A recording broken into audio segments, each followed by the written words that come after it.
How's everybody doing today?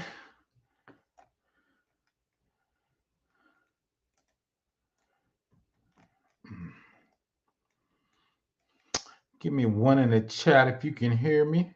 Give me one in the chat if you can hear me. We go check on my LinkedIn. I'm always struggle streaming. So let's see what's going on today.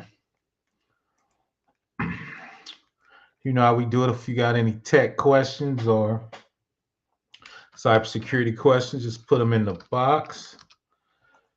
We're about to get started. Like I said, I'm checking on my LinkedIn. Always something. Always something. Okay, I see me. Let's see. Make it a little bigger. Let's see. See my man Caesar over on LinkedIn. Hopefully I ain't struggle streaming too bad over there. Let's get going. Let me get back on over here. Okay. Let's see. Carew in the house. Afro National. My man Aiken. Happy hump day. It's me on LinkedIn with my government name. My man Chris in the house. He's coming. Craven's in the house. So let's go and get started. Salute. I appreciate it. Just let me know. I think I'm gonna start doing some things on the continent. Shout out to the Black Brain Trust. So they want me to do more continent work. So Kenya's doing a big thing on data privacy on the continent. So I think that's gonna be my next video. So shout out to those guys. Shout out to everybody. But you know how we do it. If you got any tech questions or cybersecurity questions, just drop them in here. I'm start to get rolling. Checked on my LinkedIn, see what's going on. Whew, I am struggling today. I'm ready for the weekend. What's going on? You see it right there. International Traffic in Arms Regulation, ITAR.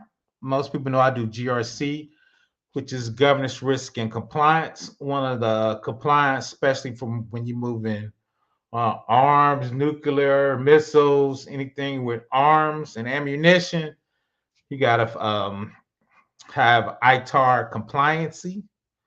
There's really no certification for it, but we're going to give in there. So what does that mean? How do you protect it? And basically you trying to make sure that information doesn't end in foreign hands or a nation state. So once again, somebody asked me to do it. Shout out to them. They wanted me to do something on ITAR.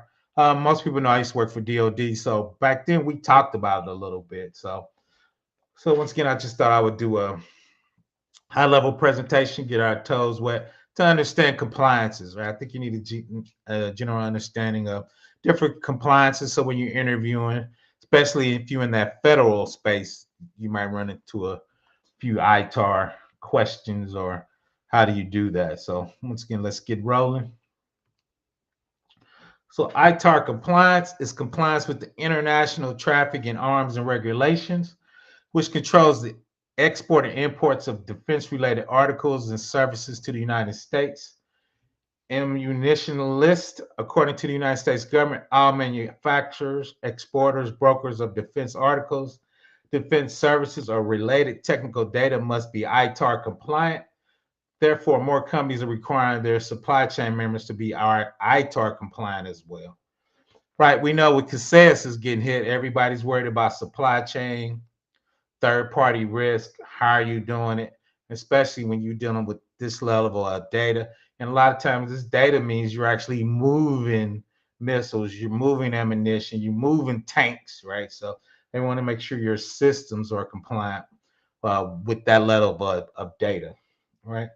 So the first thing we talk about on my channel is what's your data classification, meaning how you need it protected, right? So if you got ITAR protection, right, because you're doing international traffic of arms, right, regulations, you got to have your computer systems at a certain security level.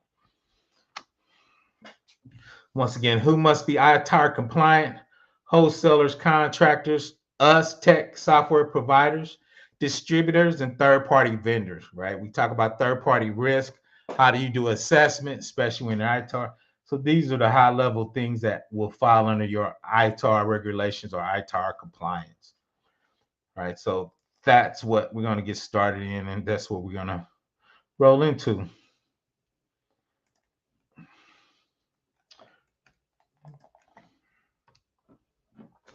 For a company involved in manufacturing, sales, or distribution of goods or services covered by the USML, or component suppliers of goods under the United States Munitions List, and we're going to talk about the list in a second, the simulations or requirements of being ITAR certified and they got in compliant means that the company must be registered with the State Department Directorate of Defense Trade and Controls, the DTTC.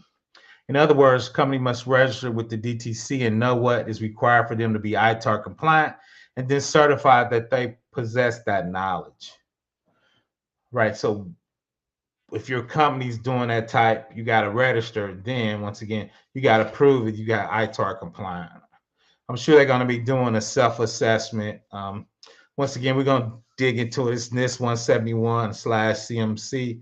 Those controls are what you need to be certified or compliance against. I'm sure we have poems when stuff needs to get fixed, low, medium, high, to give yourself a risk rating to see if you, once again, are ITAR compliant and have that certified knowledge to possess so you can pass your certifications or validation, right?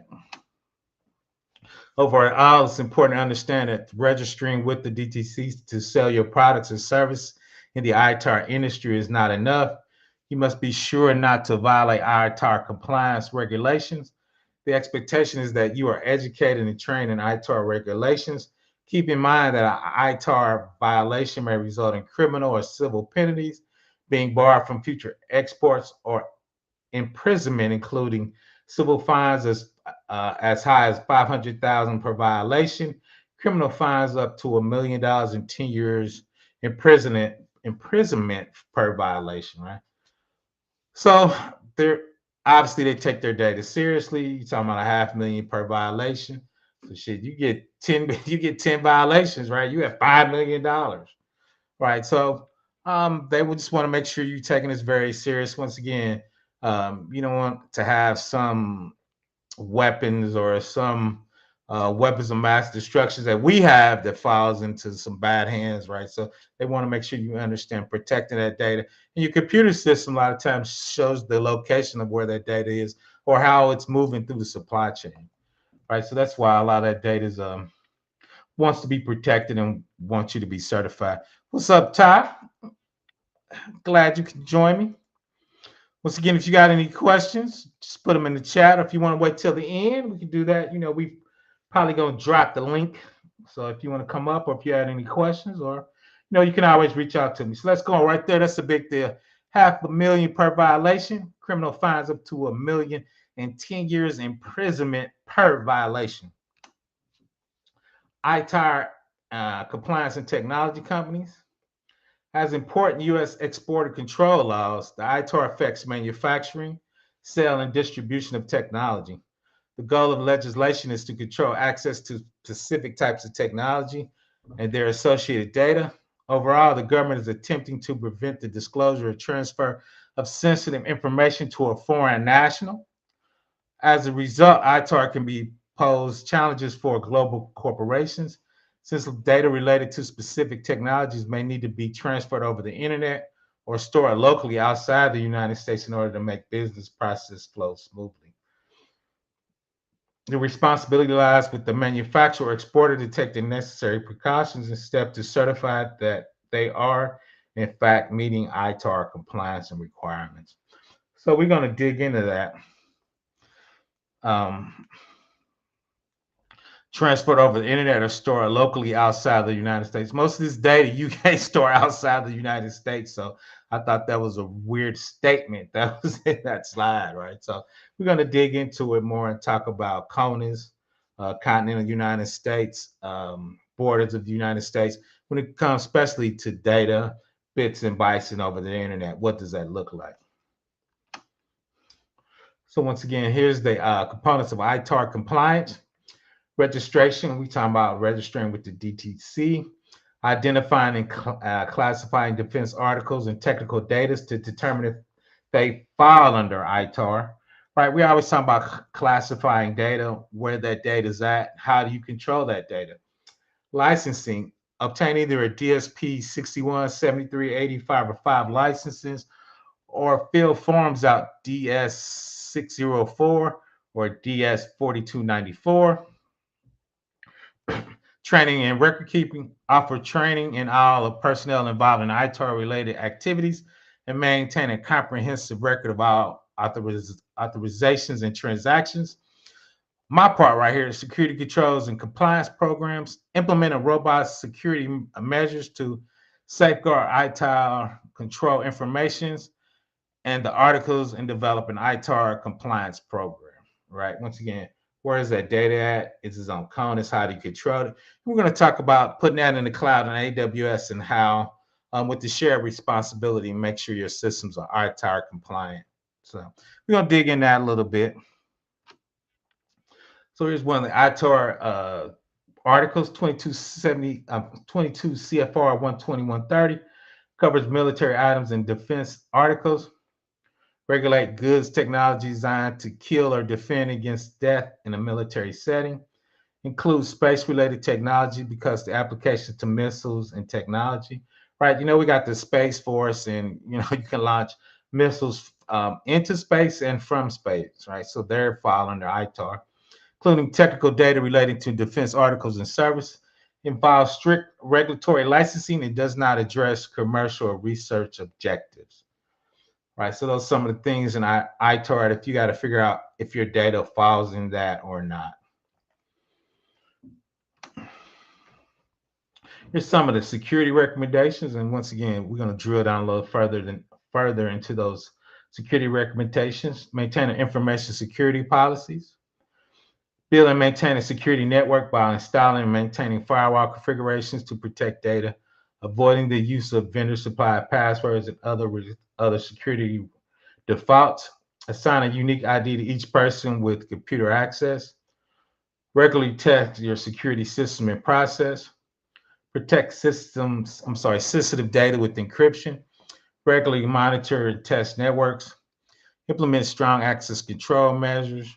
Track and monitor all access to your network resources and sensitive data. Maintain a vulnerability management program, and implement measures to prevent the loss of ITAR control data. Most of that's pretty standard. None of that's out the way, being raw or something, you know, that you should be doing. All that's standard computer hygiene work, especially, you know, if you're talking about a very large company, which most of these companies dealing with this type of data is going to be there. You know, part of CMC is if a guy's making a bolt for a missile, is that considered ITAR or not? Because the bolt's in the missile, right? So that's some of the things we got to figure out and see how that's going to roll and how that's going to react, right? Shout out to my man Gabe Mobile, one of the day ones.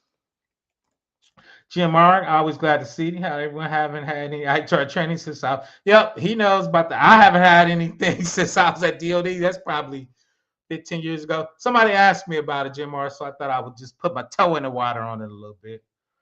All right, here, PBO 940 your time. You can restart for me. Shout out to Chris on the restart. Let's see, Jim R. I did a physical response to a cyber attack. Oh, facts. I always tell, and a lot of people mention that is what level of cyber attack you're going to do to us to make us put boots on the ground, right? If your cyber attack cuts off our electricity and our water, I think we put boots on the ground, right, Jim R? So what is that line in the sand that's going to say your cyber attack was so egregious we put boots on the ground, right? Shout out to my man, Dr. Finesse, got him in the house. Wired Dog doing great work on the videos. Go check my man out. Wired Dog, you can drop your channel in there if you want. Anybody can drop their channel in there, but you know, I'm pretty relaxed on that. But yeah, Wired Dog, if you can drop your channel in there, let me know. I think you got a wrench. I haven't been dropping wrenches very often, but let me know. Bro, these are intense. Sometimes the standards overlooked for the exciting security tactics. We can all appreciate it, but I appreciate that. Yeah, sometimes I always talk about Kobe Bryant and footwork. Sometimes we overlook the basics, man. We trying to do some next generation firewall that we never hooked up right. It's gonna get us hacked. That is correct. I appreciate it. Christopher Young in the house. Glad you could join me. Casual Economy, definitely one of the day ones. Glad you could join me. So let's get back in there. And my man Wired Dog doing great work. But once again, there's nothing in this status recommendation. You should be doing that as part. I hate this word, security hygiene, or I'm a zero trust guy, right? So as part of a zero trust architecture, this is some of the base infrastructure that you need to set up. Once again, we're going to look at what AWS considers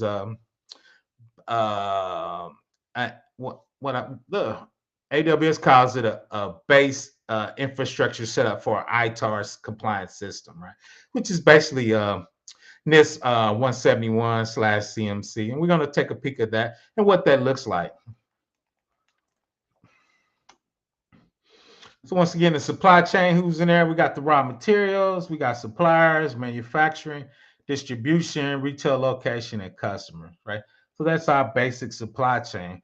Then from ITAR, right, it could be anything from boats to Raytheon to putting together missiles and airplanes, us selling them to foreign countries, right? And all of them, we can't do it. Retail location for them is, Tony Stark when he goes sells the missiles and Iron Man, right?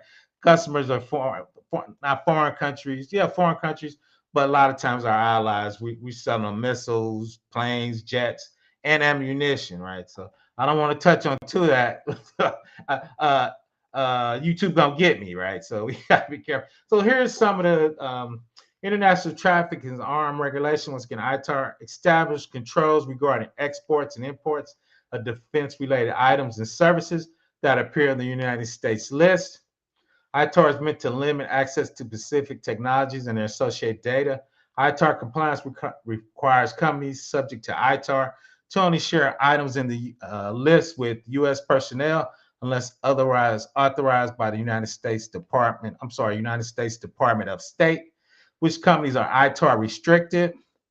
Here's some of those: Afghanistan, Angola, Belarus, China, Cyprus, Cuba, Haiti, Iran, Iraq, Liberia, Libya, Nigeria, North Korea, Rwanda, Somalia, Sudan, Syria, Vietnam, Yemen, and Zimbabwe, right? So these are companies where you can't export out arms information, certain arms physically, right? But these are some of the companies that if you get caught, you're going to have a big fine with you, right? So they tell you come. And two, from a cybersecurity perspective, we don't want you to take any of our technology, laptops, or anything to any of these countries, even if you're just visiting for a short time, right? And if you do, as soon as you hit the ground, we're wiping it, right? We're hard erasing everything. So they give you the restricted companies of where your data should not go to. So how do I know if I'm ITAR compliance, right? Company needs to understand the requirements for ITAR compliance related to items in the list they handle. Organization needs to take necessary steps to protect ITAR data. Once again, this is security, basic hygiene, end-to-end data encryption, key management to retain control of the decryption keys, access control to prevent unauthorized foreign access to ITAR data, DLP, identify ITAR data and enforce access control and encryption, persistent protection of ITAR data that prevents foreign access to regulated email attachments, right? So what are you doing, right? If you have Office 365, you can click a button and have all this at your fingertips, right? And I think that's why a lot of people go on Office 365. For the DLP and the email alone makes it super easy and super easy to set up. Let's see. Oh, Bros and Tens. Shout out to my man, Christopher Young. Yep, hit the like button. Let's see my Chris. ITAR with CMC. Well, thank you for bringing that. Yeah, we're gonna get to it, Chris. There's some slides that show ITAR, what NIST documentation they doing. 171 plus a few controls is CMC. So I always kind of link those together. That's a great question, and we can drill down into a little more. Like I said, I got those slides coming up.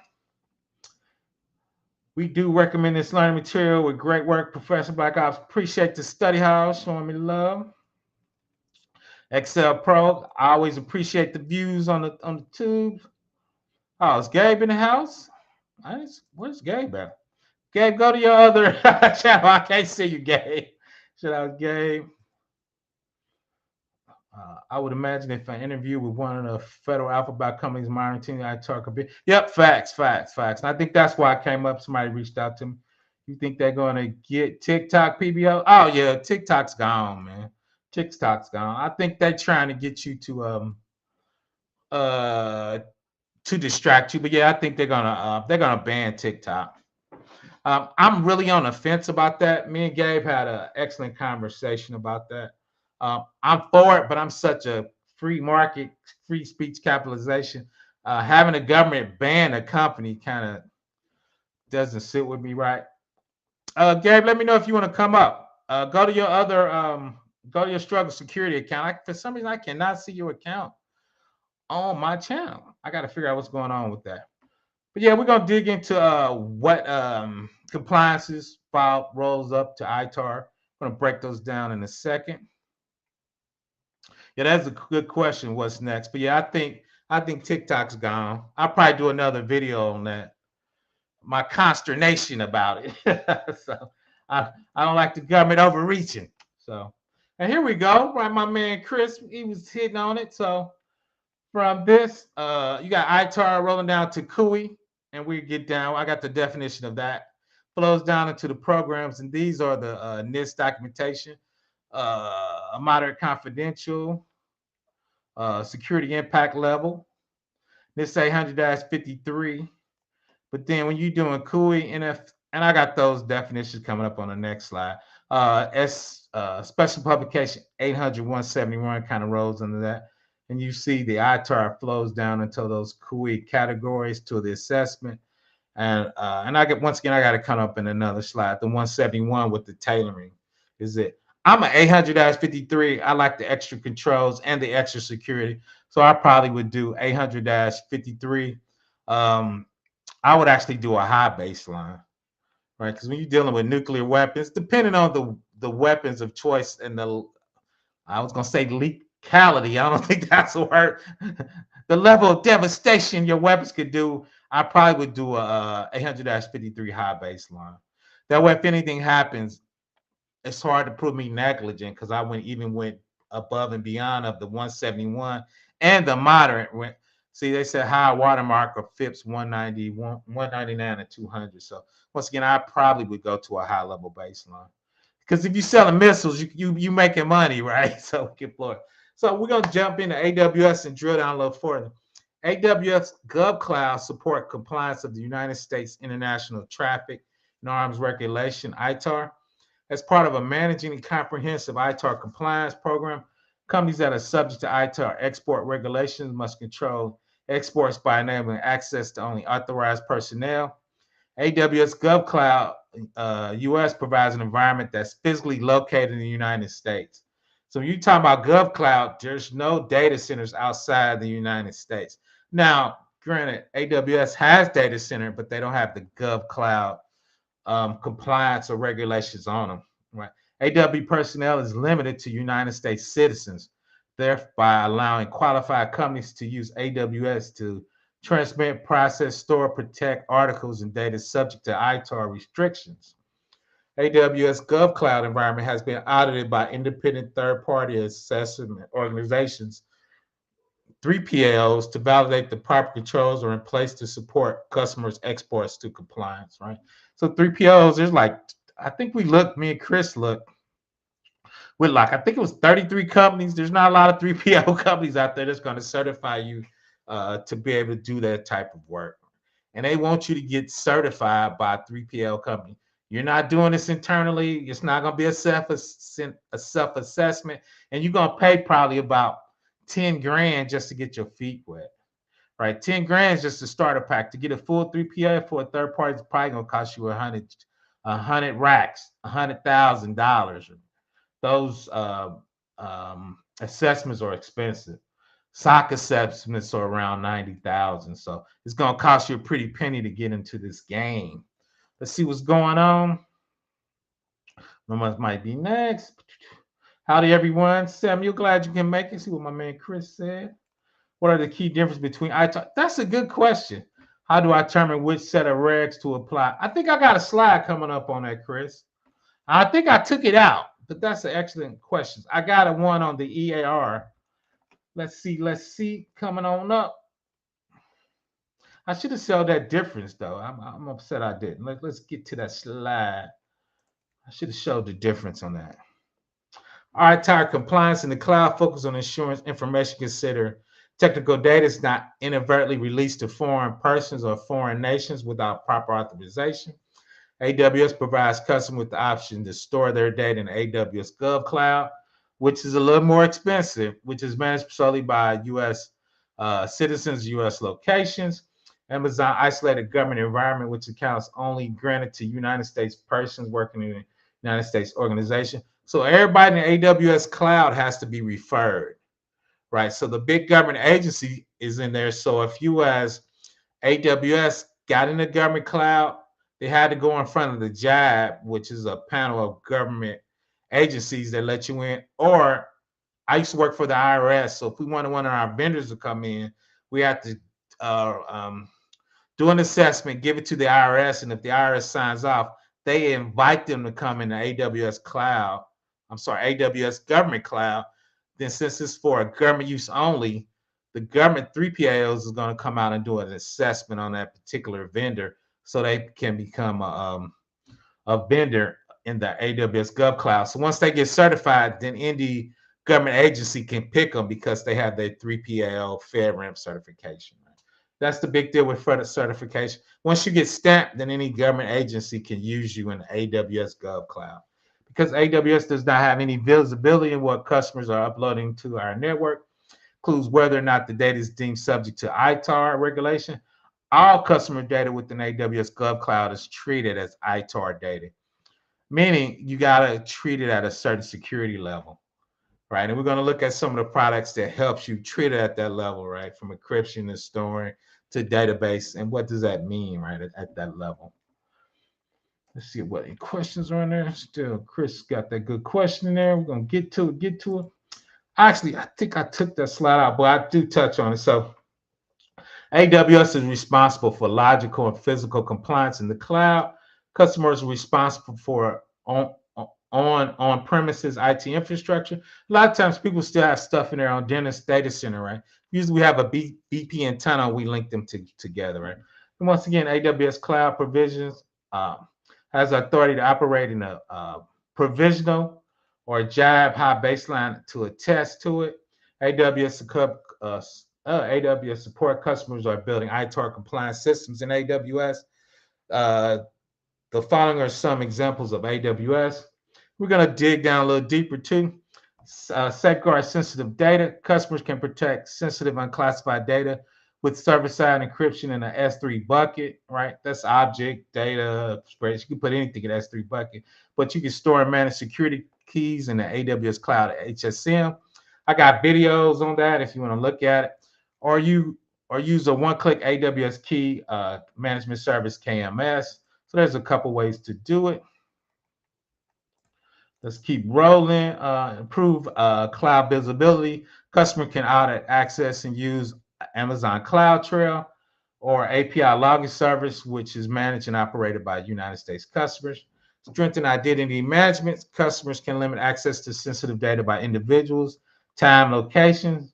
To restrict API call users to make, you can identify federation, easy key rotation, and other powerful control testing tools that are available in AWS. AWS is going to give you the building blocks. You got to configure it to make sure it's ITAR compliant, right? So, and we're going to, once again, we're going to touch on those services.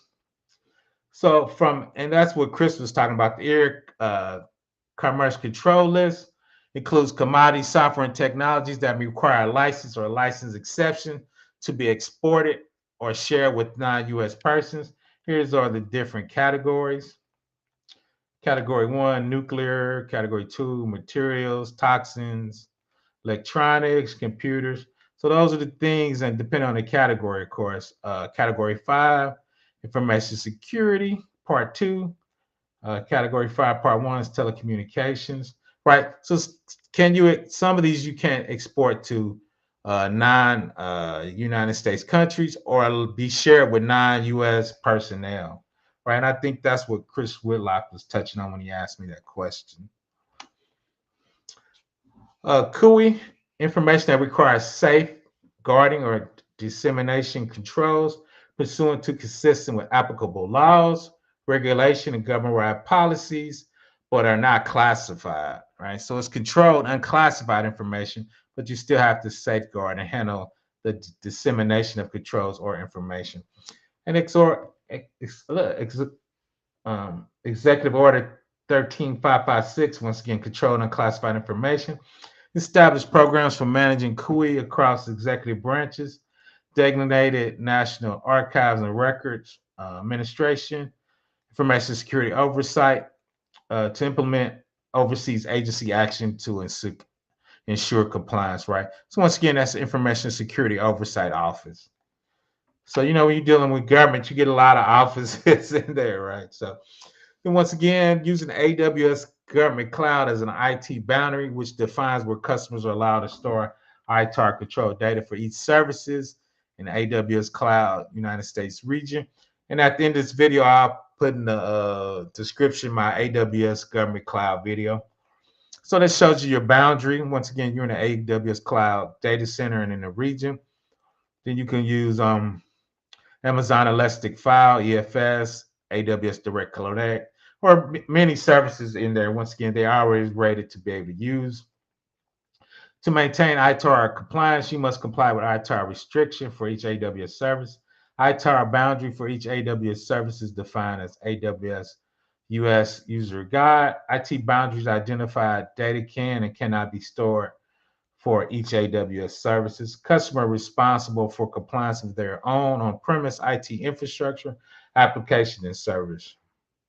Because even though it's an AWS cloud, you probably log onto your local laptop that's in service in your data center when you upload data to the government cloud. So what does that look like? How do you lock it down to make sure that particular scope is ITAR compliant so you can connect it to AWS GovCloud? So facilitating DFARS, 25220 compliance, facilitates the defense contractor compliance, safeguarding covered defense information, cybersecurity incidents, leverage AWS compliance and AWS GovCloud. This is for my man Chris Whitlock. In this publication, 800-171, Protecting Controlled Unclassified Information in Non-Federal Information Systems, Cloud Service Provider Federal Risk and Association, aka FedRAMP Moderate Baseline, and for cyber incident response. So AWS has said they're using the NIST 800-171, and CMC is 800-171 plus, I think, 20 more controls to get to CMC. That's kind of why I lumped those together. Data encryption and access, once again, in AWS Cloud. With Amazon Simple S3 buckets, customers can protect sensitive unclassified data. With server-side encryption AES 256, it uses FIPS 140-2, now 3 validated cryptography. Some of these slides from 2020, 2021. AWS Key Management, once again, is FIPS 140-2. Now it's going to 140-3. Audit access and use of sensitive data in AWS Cloud Trail. That's where you do your logging for API calls. So if you get hacked, you got to be able to go back in your logs and figure out what happened. Amazon Cloud Guard Duty can help to identify unexpected, potential unauthorized malicious activity. It goes through and looks through your logs in your Cloud Trail and Cloud Watch to figure out if you've been hacked, right? So once again, using AWS Cloud to satisfy it. So I just wanted to touch on it at a higher level. About to drop a link if anybody want to come up and chit chat about it. I am running out of gas. Oh yeah, you on top of it because yeah, that's 140. This slides are from 121. Yeah, 143 is out on all that. 143 is out on all of that. So there's a link if anybody want to come up. Let me see. That's Whitlock talking about the ear. I touched on a little bit. It's funny, I took that slide. I like the GMO stand food. Yeah, I need to eat better. Salute to my man Aiken. Contractors and the contractors get access. Yeah, long as but your contractors, they all have to have background checks. So when I was at DOD, I had a NAC, which is low level. Then I was actually getting my I think it's SB13, which is secret. A lot of times to get on those systems, especially in GovCloud, you gotta have a secret background check. And now they're because some they have at AWS cleared, it's top secret. Um, have to have cards or American citizens. So that's kind of shout out to Black Dub. Good evening. So that's one reason I try to stay in the fair space because that cuts out a lot of your competition because you got to be a lot of times a United States citizen or have a green card, and there's only certain people that can pass that background check, right? But a lot of times that background check be taking a lot of people out the box too. So you got to be careful. Drop the link if anybody want to come up. But yeah, that's it right there. Falling down. You see it went to 171 with the tailoring. Like I said, just touched on. Like I said, I used a little bit this at DoD. I think we had a couple systems that were ITAR compliant. I didn't work on them though. We just was talking about it back then, if I remember from an Oracle perspective. Let's see, how difficult is it to get a TS clearance now with no military background? There's a lot of demand for. It's usually. What's up, Chris? What's up at 40 billions? I'm gonna let Chris Whitlock go first. Chime in, Chris. Hold on, let me get this. It's not difficult. The difficulty is getting an employer to get you a top secret clearance. That's usually it. A lot of times, if they get you a top secret clearance, they're gonna want you to sign a contract for 2 or 3 years to be able to get that. When I was a sub for Lockheed. They were paying people for top secret because it's called clearance. They can obviously charge more for you because you got a top secret clearance. Because some systems you can't even touch unless you got a top secret clearance. Chime in there, Whitlock. What you got? What you got, man? So what I was going to bring up, you already kind of touched on a little bit. So you've talked about like data governance and like where the information's stored and controlled. And that was Yeah. one of the big things that I saw. Is not only those restrictions on the employees and the people involved with it, but then also where the data is stored. Like it appears that it cannot be foreign. So it would have to be Correct. stored on US soil. Yeah, but I think Hawaii's in there, right? I think Puerto Rico because we control. But yeah, we call it CONA, it's continental United States. But you are correct, and that's what AWS GovCloud. Those are only on U.S. territory, so that's why you can only. That's why they want you to use AWS GovCloud, and it's not. It won't let you send it to any of the other data centers that are not on United States. So you have to physically copy it down to your location and move it to somewhere. You won't be able to move it from their location. So would that be a typical requirement though to use GovCloud, or could you use your own or somebody else's infrastructure that's ITAR compliant? It would probably just be cheaper to use GovCloud though. Well, it's easier to use GovCloud. I don't know if it's probably cheaper, but it's just easier, right? Because AWS says, here's all the things you need to do. You just have to configure it. Now, if you're doing it yourself, you got to purchase some. You got to make sure you qualify. You got to make sure all your people have security clearance. AWS says, we got that covered for you. Just pay us, right? Our data center is good. We know this is fifth one. You caught a fifth 140-3. You just click a button. We give you the KMS keys. You click a button, you're good to go, right? So they make it easier for you to meet those ITAR compliances, right? Yeah, those were the two big things that I wanted to bring up, especially on that data storage. Yep. And I'm gonna start doing more AWS videos too. I need to get back those and get my little skills back up. There's my young man. What's up, B2B? How you doing? Checking you out, man. Been showing you love on your videos, man. If you need anything from PBO, just let me know. Thank you, PBO. I definitely do. And but we can talk offline. Of course. I did want to come up and talk about the data governance as well and how important it is, just having those strict guidelines on how you're going to be protecting, storing your data and people's information, specifically PII data. Mhm. Because that's essentially what I do as well as a data engineer, and kind of maintaining that information and setting up the infrastructure for people. I kind of wanted to talk about this. I don't have much experience with AWS. I mostly have experience with Google Cloud, and then I'm sure that they all have similar use cases between each other. But from the AWS side, like I know they have a data warehouse solution, but I don't know the name of it. What is the name, and how could you use that for data governance? They use Redshift, I think, is their data. They got a couple things. Okay. You can use Redshift, then S3. You could just on their disk, you can put raw files and make a data lake, and you can actually run a SQL command off their S3 data buckets and just insert it to where you want. Right? You can do pre-transformations on their S3 buckets. Right, and the same thing with their Redshift. Since it's on a disk, you can encrypt the disk. They can actually have Redshift. You can encrypt in motion, right? TLS. So all those configurations are in their Redshift database. You just have to configure it. Once again, on disk, you would just say, I'm using the KMS keys and encrypt the disk. TLS, I think TLS 1.3, you can do data transport, but their data warehouse tool is Redshift. Then you can use S3 buckets for data lakes. That's new to me. That's that new stuff, the data lakes, man. I'm old school, but yeah. Right. So the S3 would be kind of like a blob storage. Yeah, 100%. All right, perfect. Because essentially, I helped with creating something called a data observability platform, where it kind of has like the data governance whenever you want to have intra job steps. If you want to look into how your store procedures are working within your data warehouse, and then also maintaining a log of everything that's going on within what this is for Google Cloud platform, but I'm sure you can also implement something similar within AWS.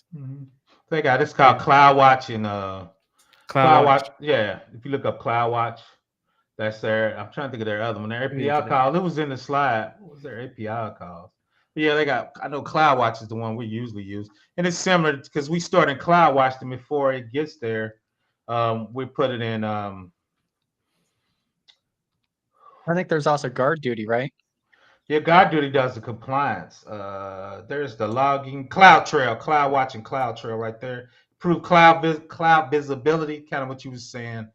B2B, Amazon CloudTrail does all the API logging. CloudWatch does the SQL logging and your transformation logging. But when you call APIs, because you're using API calls with a lot of your servers in there, you would use once again CloudTrail. Right. Okay. We need to step down. We need to do a data warehouse, data lake video. Me and you, we should do one of those B2B. I'll break it all down. But no, that's true. And two is kind of like B2B said, and kind of from a GRC perspective is I want to make sure B2B secure, but I don't want to get in the way of him creating money for the business, right? So that's kind of, so what would I do? Make sure you're using encryption, make sure he's logging everything, making sure what is the governance. So what does that mean? When he pulls a file and put on S3, I need to be logging what that file is. I need to be using APIs and DLP to read through the cloud, like B2B, you know, there's SSNs. I'm sure B2B knows, but I want to make sure we know that I know that he knows, right? So that's part of the governance to make sure all that's true. Then logging. So when he puts it in the warehouse, how are we tracking the time of it? So just like you said, the governance of that, and what does that look like now? Especially when you're dealing with ITAR, GDPR, CCPA, privacy. Me and Chris was talking about CIPP certifications because privacy is huge now. So how do you do that, right? I don't want to get in B2B's way, but I want to make sure we're compliant with our data governance so we don't get fined by the United States if something slips out. We want to make sure we're not negligent. Right? So and that's the reason why they have the contract. I'm sorry, Chris, were you got to say something? Oh, I just had another topic I was going to ask about. So the way that it relates to CMMC, they're still two completely different things. So ITAR would go above CMMC if you're a contractor, but ITAR would apply to more than just government work, right? Yes, but the reason Yeah, the reason I say that because California seems to be overreaching.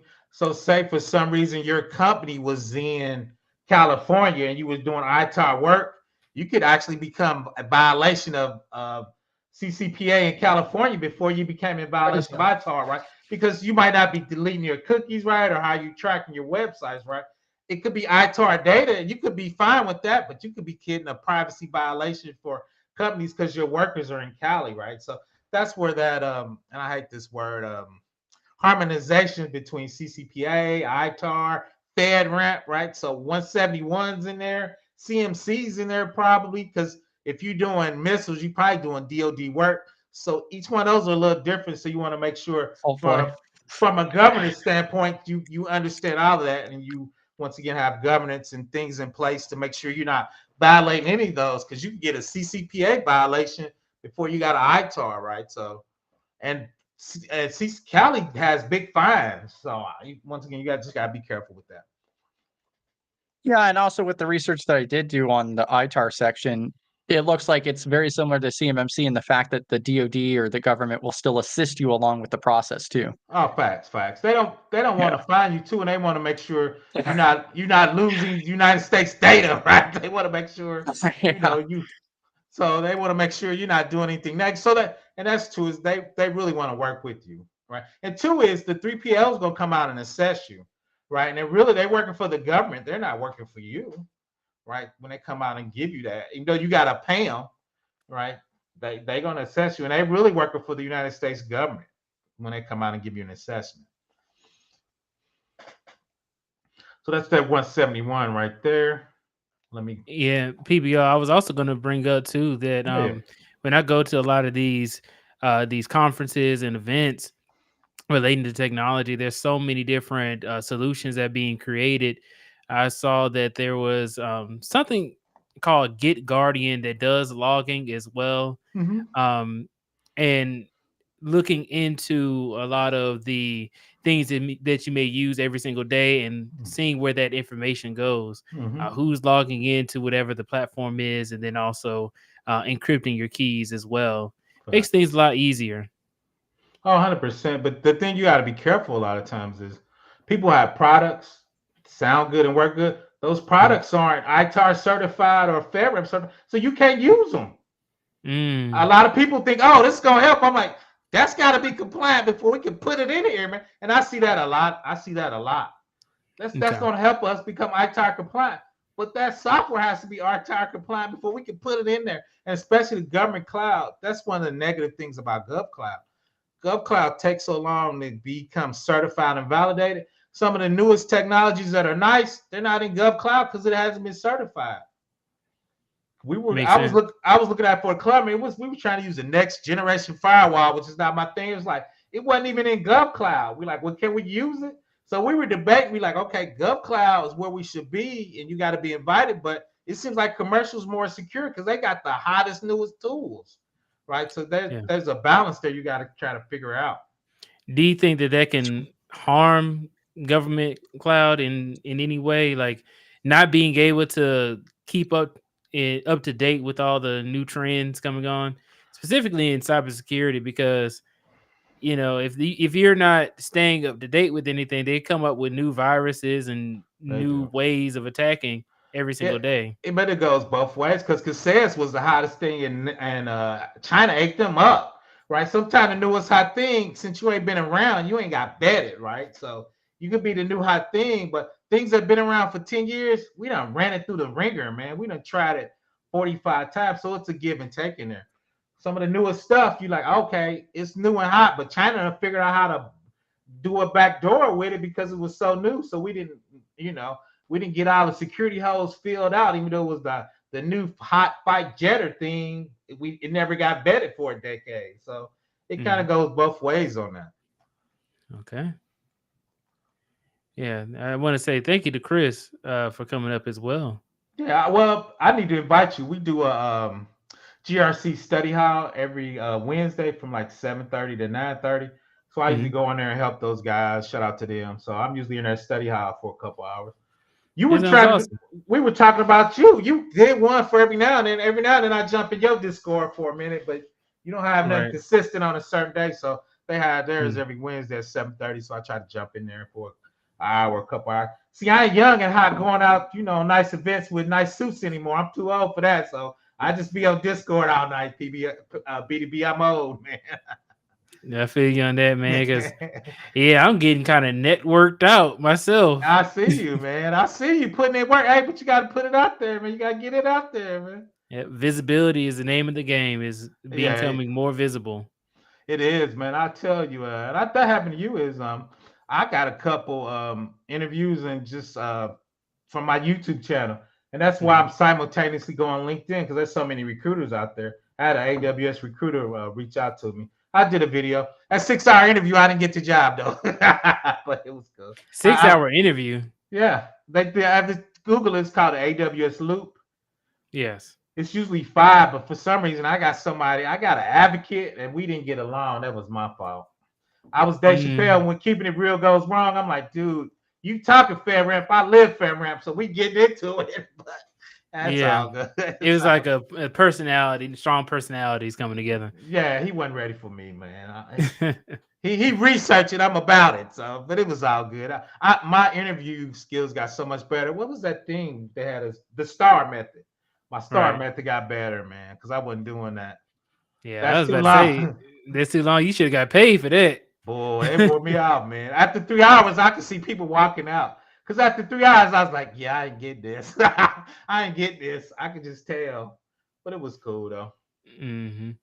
But, hey, I have some interviews coming up, too. They talk about it's going to take 2 to 3 months for the process.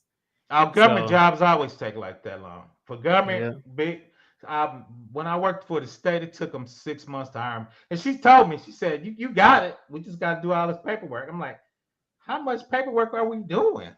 But and it's for a contract, too. And that's the thing. It's a contract position. But we talked about that. Our contracts aren't the same, B2B. Mine was, we talked about that. Depending on what type of contract you have. I was staff out. I knew her, so she guaranteed me a three-year contract. And 2, let's touch on this a little bit. A lot of times when you're contracting, depending on the time contract, you could be 3 levels down. You could be a sub to a sub to a sub, right? And there's a prime, and they hire subs. I had a relationship with her. She's vice president of CyberSecurity, big firm. I'm invited in there. She said, PBO, we cool. Here's the prime. I don't want you to get your money chopped up going through the subs. I want you to go to the prime so you can get most money, right? So those are different ways when you asking contracts. How long is the contract? I've seen guys get hired on a contract that ended in 3 months, and the vendor didn't tell them. Right. So you got to ask. Go ahead. So the contract ended in 3 months, but they didn't know the terms. They didn't tell them because their job is they trying to fill their body so they can get the last money. But they didn't tell the guy that the contract ended. Because what people don't realize, they said, well, we have a 5-year contract. Oh, that's great. You didn't tell me it was year 4 of a 5-year contract, right? Oh, I get what you mean. Okay. Yeah. Right. I can tell you wasn't getting it. A lot of times too, there's a lot of people, even though it's a 5-year contract, each year is renewable. So if you mess up in year 2, they can cancel it in year 3. Yeah. Right. My dad was telling me that the government doesn't like to hire people full time. They like to get contracts to, okay, we hire you on, you do a bad job, we can let you go easily. Yeah, easily. No sweat. No sweat. And 2 is, you see it now, that's contract to hire. And 2 is they can test you out to see if you're a corporate fit, see if you're going to make it. And 2 is there's no risk to them because people are suing the government left or right. You can you can sue your contract and come, you can't sue us. Right. So, yeah. Okay. So especially the big companies. But yeah, I definitely, I met a few. So I went to JP Morgan Chase event earlier today. I met a few people who work in GovTech as well. Okay. And they were talking about how much money you get. There was a guy who was working with project management and working with a whole group of project managers and teams for engineering for the government. And he was talking about the process of getting a government contract, and it's great money, but you always have to try and keep up so that way you can keep getting what is it reinstated, right? Yeah. Your contract reinstated. Yeah. A friend of Yeah. mine, I was on his contract. He the one actually showed me how to make big money in the government. Because I was getting right. But long story short, he assumed he had the contract and he didn't go down to Washington to do the smoozing and he didn't lost the contract. He apologized to me because he just assumed we had it. I mean, we were killing it off the park because government accounting's so different. It's a specialized accounting. I got an MBA. I thought we were doing stuff illegally. So I was like, I don't think you can do this in Gap. He goes, dude, we report to Congress. We don't report to the IRS. We can do what we want to do. I was like, oh. I was like, they were posted and reposted. So yeah, it's a lot of way to learn. But so I learned government accounting. But yeah, he didn't go to DC and do the smoozing part. He lost the contract. That's interesting because I know that the IRS, I think the IRS is not a government organization, right? It's like its own separate entity. It's a quasi-government organization, correct? Quasi, okay. That's what we call it, quasi. And then so when you're working in GovTech, you report directly to the Senate, who as opposed to the IRS? Okay. Yeah. Because it was weird. We wanted to do something special, but we reported to the general of the Navy, and people don't realize the Marines. So we wanted to do stuff, and he told us we couldn't do it. We were like, dude. So realistically, those generals control those branches. Back then, Rumsfeld was the Secretary of the State, so you would have to get Rumsfeld to take a bat and tell them what to do. But now they're changing it. They doing some big ERPs to do it. When we were trying to do a general ledger 20 years ago, they didn't have a general ledger. Each armed services ran their own accounting system. That was by design, right? Long story short, people always say, how are you buying a $300 hammer? Right. So after a year, I asked them, I'm like, are we spending $300 on a hammer? They go, no. A general has an experimental jet. He doesn't want to know what you're spending it on. He makes the jet disappear. The money doesn't disappear, so it gets evenly divided on every item in there. That's how you get a $600 toilet seat. A $600 toilet seat. Right, because you took $1 billion jet and divided it equally among everything. So that's why they were talking about $300 hammers. It wasn't a hammer. A jet disappeared in there or something big that the general didn't want you to know about because it's his counting system. He says, I worry about the items, you worry about the money. The money's the same, it just gets divided, right? So So I asked him, I'm like, what the hell are you doing with $300? No. So that's awesome. And then in GovTech, I don't know, this is how it is too, because I know that the United States government also works in other countries as well. Like, and then sometimes you can have a contract, and I know this one lady, she does mentorship for women, but she also does mission trips to other countries, and then they'll give money for that as well. So I don't know if in GovTech it also, you can create some sort of tool that can also benefit other countries. I'm not sure if that's one of the things that they have or not.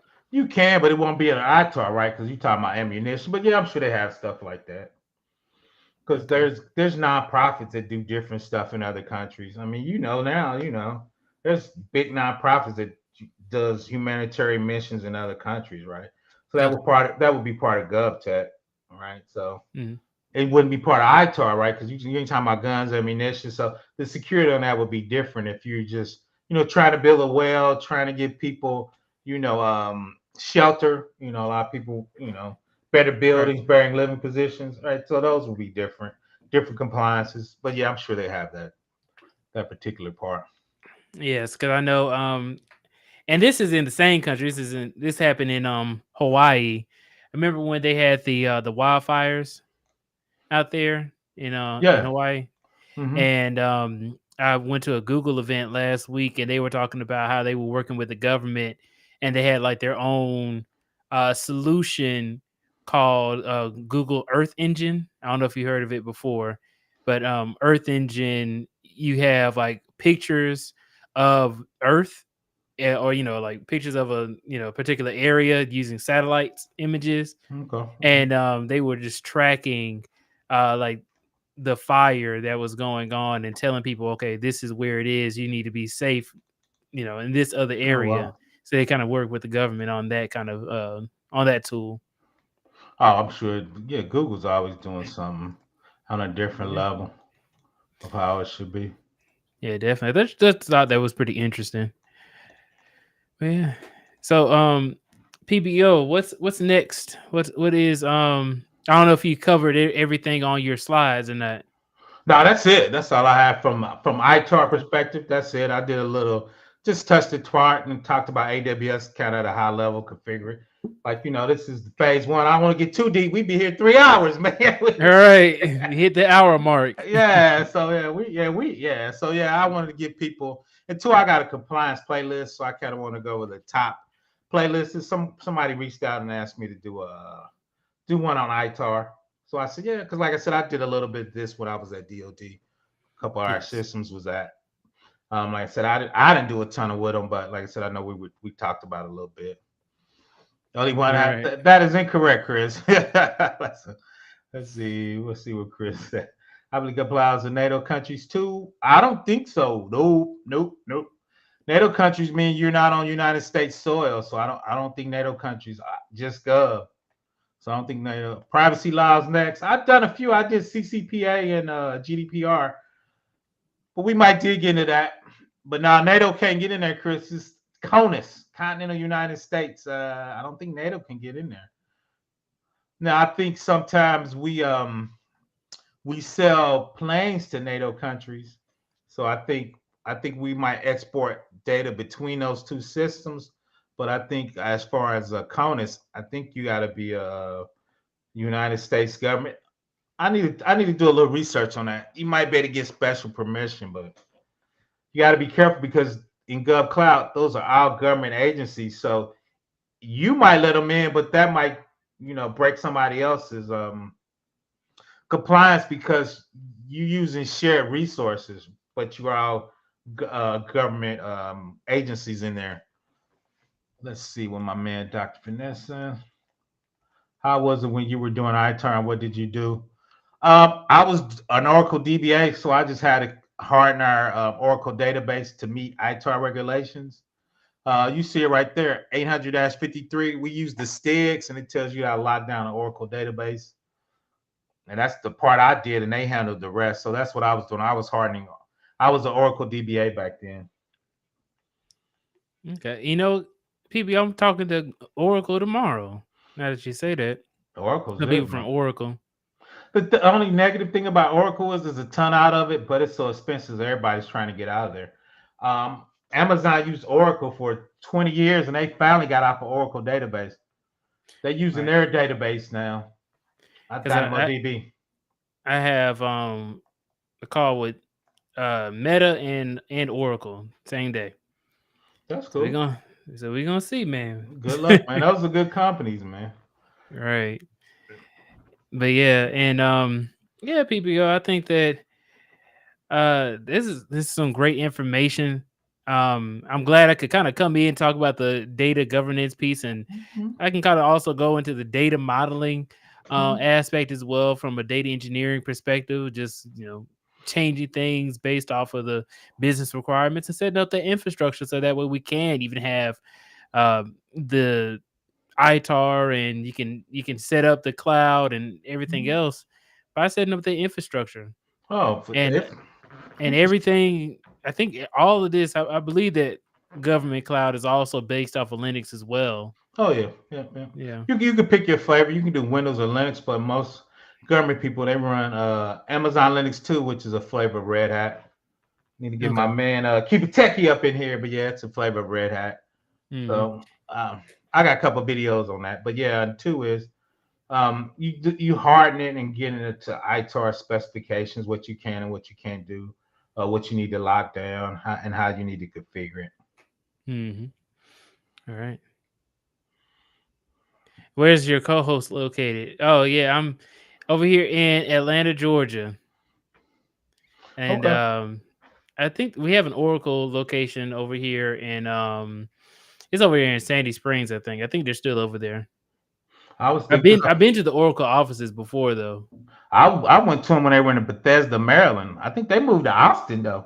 I think they moved their Let corporate me office. see. I think they moved their corporate office to Austin from Silicon Valley. Yep, Austin, Texas. So that's one reason I keep Yeah. saying that. We do have one here in Atlanta as well.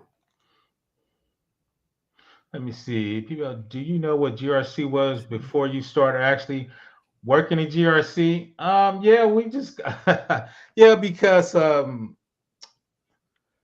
what's it? I think it was more just governance. Because if you look back in Oracle, if you go back before CMC, it was 800-53 and STIGs. STIG was really the hardening for GRC, right? It was hardening your infrastructure, hardening your that, and we did governance by seeing what we could put on and what we could put off. I think it was just more governance, and we just really called it hardening before GRC. Then with the hardening, there was a lot of things you couldn't do because it broke something, right? So then you had to keep track of it with the compliance piece, right? So now for us, I think before I started, we just call it hardening. Let's see what Chris used one term back then. Wasn't, do you know what it was getting into? No, that's facts. I think we just call it hardening back then. It was just under security and just hardening, right? Then I think security got so big, and they really wasn't on the compliance piece and keeping track of everything and keeping track of risk. So I think the hardening, like you said, grew into because it got so big, and the government paperwork is just crazy, right? To do a system security plan for some small policy procedures, it's going to be about 5,000 pages. So I think just the breadth of that paperwork alone, kind of like Christopher said, I think it kind of bred into its own domain. You're looking at upwards at B2B. Yeah, I looked up. They have one. Well, this is what Indeed says. They have one in Alpharetta, but they had a review back in 2019. But the last time I went to the offices was in that was like 2018. So it was a long time ago. Wow. Yeah, like I said, I got trained in Oracle. I went to Bethesda, man, and I became an Oracle DBA in 1995. So that's when I got my first real money. So that's interesting. So I mean, they own Java and Sun Microsystems, PeopleSoft, and people are pissed because they're trying to make people pay for Java. All right, the licenses. We just lucky because since we're government, they didn't want you running Tomcat, so we actually had WebLogic, and Oracle had a web server, so they included it in our license. They didn't want you running like Apache Tomcat? Not at first, because it was open source. They don't want you running open source because they want you to pay for support in case you need security patches. When I first started, now that I'm up now, in the last 10 years, they let us run a Tomcat and Apache because they told you how to harden it and stig it. So, but when I first started, they wanted you had to have a professional commercial server. But once again, all the professional commercial servers, they were built on top of Tomcat. If you looked over it, they just put hooks on. They just had support for it. Right. It makes sense though, because that may be their business requirement. You may need the same exact thing, just we need it like this.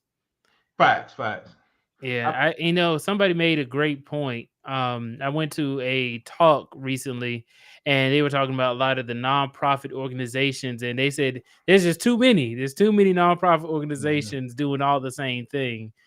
And it wasn't until I realized that, yeah, you can have your own organization or your own solution to something, but everybody wants to have their own flavor. Everybody is different, and everybody has their own particular specialized use case. Yeah.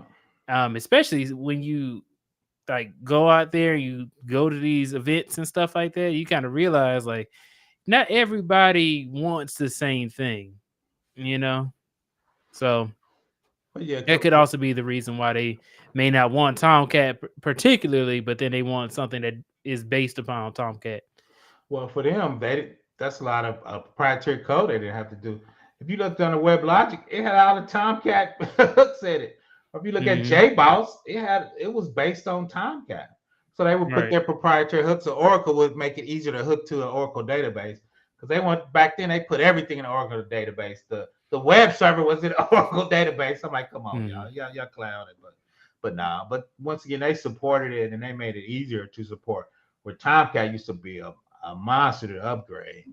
You click a button with Oracle, it would all upgrade, and they made it a lot easier. So definitely understand that. But yeah, PBO, I ain't trying to hold you up here too long. I know you said you're not trying to have a 3-hour long live stream. I need it. I'm like you, man. When I got demonetized, I got to get my 4,000 hours back up, man. Yeah. I'm about to go live in a minute too myself, man. You got a wrench? I do have a wrench. Drop your channel in there. Everybody go check out B2B if you got some time. I'll be over there in a minute checking out my man B2B. But I'm glad you came up. I'm glad everybody joined me. Want to touch a little bit on ITAR, get our compliances down. Let you know there's a ton of compliances out there. I needed to show one more thing real quick. Oh man. All right, I'm gonna put it in the chat. Get my TAM on. We're gonna show one job with the ITAR right there. I got it at. See if it's showing. Yeah, and PBO, I'm also planning on. Remember, I had the other channel, Black Man in Tech. Yep. I'm thinking about change. Well, I already did change the name from Black Man in Tech because there's another organization already called Black Men in Tech, BOK Men in Tech. And it just is causing too much friction. What you changing it to? Build Your Billions. So. Okay, all right. Let me read this real quick. So you see, there's I went out on Indeed. There was quite a few ITAR jobs out there, which surprised me when I put ITAR in at the top. I did a remote. Let's go ahead and just open it on up. Yeah. Are there many remote positions in GovTech? There was a few. That had the ITAR in there. Let's see. Let's do last 14. It wasn't a ton. They're cutting out on the remote jobs. They're calling those back in. So yeah, they're trying to expand the economy and stuff like that, right? Facts. So let's look at this one real quick. High tech Genesis 6 and ITAR classification and compliance analyst. We saw some of the stuff you want to do. We talked about data classification, how you would do it. The role of classification and compliance analyst involves ensuring the lawful international trade of software goods. We talked about that. Keeping in CONUS, keeping your data inside AWS in the United States. Primary focus on adhering to import-export regulations, U.S. and North America. As an individual contributor, position of key responsibility. Act as the primary person responsible for determination and maintenance of a product.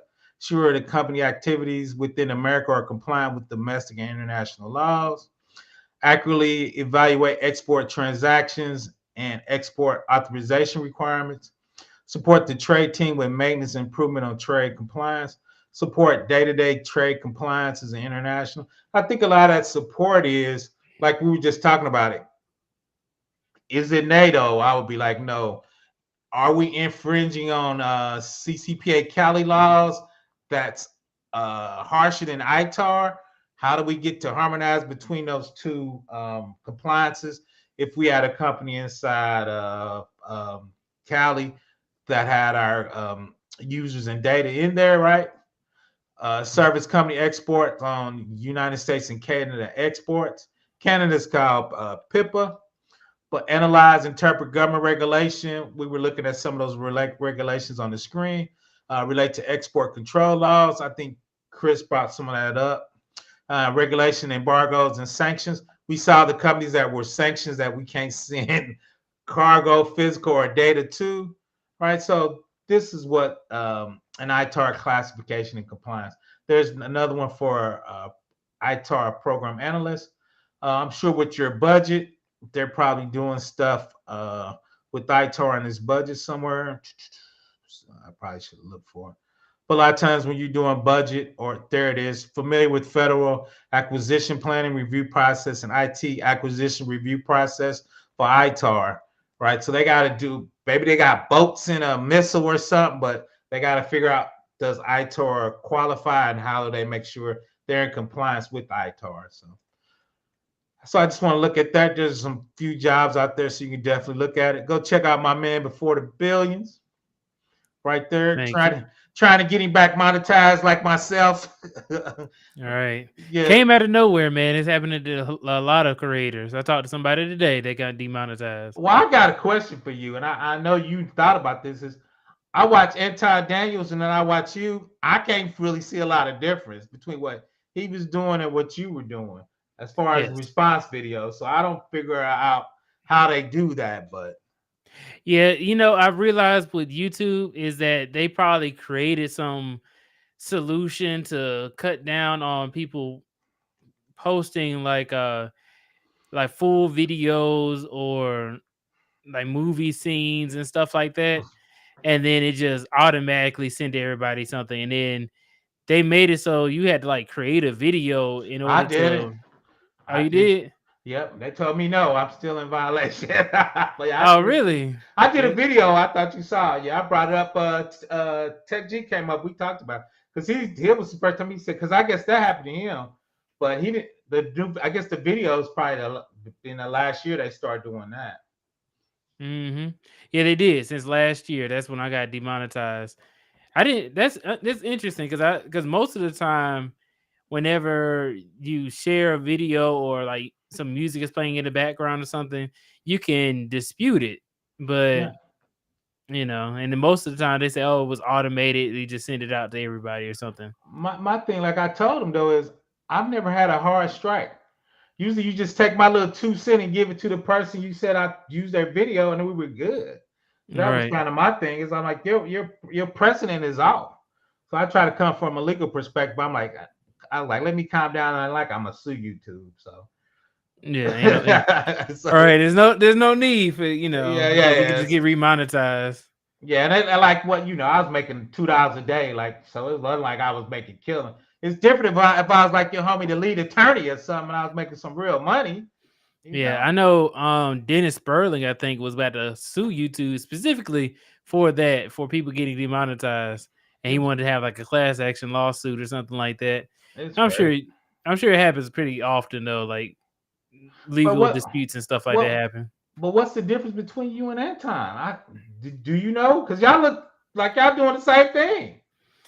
I mean, I don't know. I mean, it's just reaction videos, man. I like because reaction videos are very common. Because even if you just look at the news, if I look at a news platform, and YouTube has definitely taken down news platforms before. But it is so common that it didn't really make much sense to say, oh, you can't share people's content, because even if you're promoting somebody's content or promoting somebody's event or something, they also take that into account and say, oh, well, that's also against policy as well, which doesn't really make much sense because you get paid to promote other people's stuff. Yeah, so I'm confused. So I think I'm gonna do. Me and Tech G had a conversation because my long videos, but I'm lazy. Like I could take this and make this 10 videos, but I'm just too lazy to go in there and chop it up. I'm gonna say this though, PPO, is that I started using AI tools to do that for me, and you like them? I have yes, I do. I have this tool called Clipchamp, which comes with Windows computers. I've seen that. Yeah. And it gives you a transcript of whatever you're saying, so it makes it easier if you want to put words across the screen. Okay. And like subtitles, and then also makes it easier to do clips. Is way faster than using DaVinci Resolve or something like that, because DaVinci Resolve takes the time to warm up, and it takes a long time for it to edit and render the video. Use Clipchamp, put it in there, and it also cuts out profanity and any pauses as well that you have. I gotta look in it. I'll probably reach out to you on that. Yeah, man. Yeah, definitely. All right. Yeah. All right, then, PBO. I appreciate you having me up here, man. Go check out my man B2B. We're gonna get him back to that 4,000 hours. So Right. I don't even think I'm gonna try to get monetized in 2024. I think I'm gonna wait till 2025, man. Unless Why is that? I'm trying to rework it to where I want. And like you said on your video, that just kind of took the steam off of me for a minute, man. You know, it's just when they did that. And the great thing, I wasn't making a lot of money. It just kind of hurt my feelings. Right. So yeah, I'm redoing it. So Yeah, they I'm took my little $2 here yeah, and there. right, man. I was making $100 in tips for the barbecue fund, but you know, it's all good. Mm-hmm. But nah, that's All right. cool. All right, man. All right. I'm gonna read a couple of these and I'm gonna shut it on down. Let me see what my man Ty said. PBL is a favorite to transfer. Oh yeah, I transfer a lot. I think the government actually likes that. The only issue is, which was for me, DoD was so big, I just transferred inside DoD. I went from a DBA to a web admin to infrastructure to NIST 800-53 starting on GRC. And I did all that, but I was at DoD for 11 years. So every probably 2 years, I switched jobs to another position.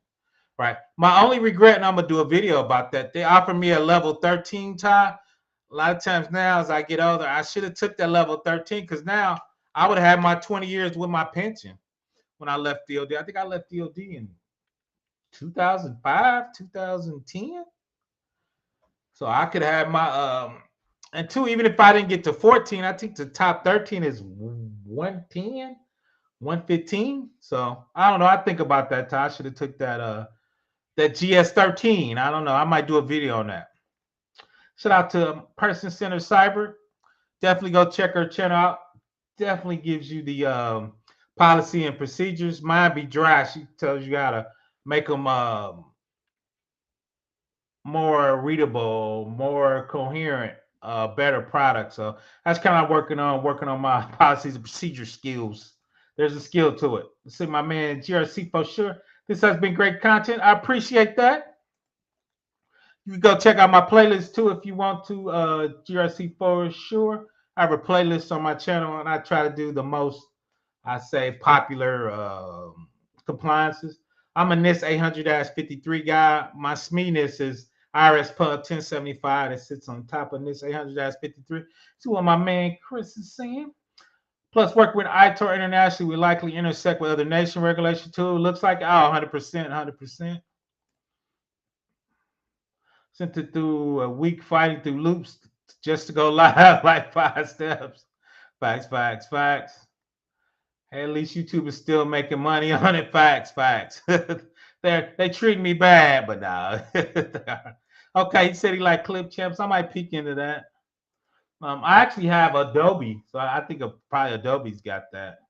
About to put some time into a course. I'm trying to work on my CISP in the course because I was going to do my course as a membership inside YouTube. Then they demonetized me, so I can't use YouTube to do my course. But I got to figure something out. I was talking to Ted G, Patreon, or I might do my own Moodle. I used to do Moodle for training for a friend of mine. So I might do a Moodle LMS learning management system. It's pretty widely used. And he said there's a cloud version of that. So shout out to NIST CSF. It's growing on me. So I'm going to stay a couple more minutes. If you got any more questions, PBO about to go to sleep. You got to wake up in the morning. I've been trying to get up in the morning and walk a little bit. I got to lose some weight in the summer 2024. So I've been walking 3 miles in the morning. I'm exhausted. So I got to do a better job. But I want to appreciate everybody for coming out and showing me support. Like I said, I got demonetized, so I got to get my hours back up to 4,000. I think I was close. I probably took a couple weeks off. Work was brutal on me. So I'm going to get that ramped up and hopefully start doing a video a day. Let's see. What course would you start with first? As far as me creating a course or you taking a course, Dr. Finesse, which piece of that? What course? If I do a course, I'm gonna do 800-53. I've actually got the outline. I actually got 2 videos done on it, so I just need to finish it. I was gonna do it since I'm a professor. I was gonna do like a freshman, do a sophomore, do a junior, then have a capstone senior course where you put it all together.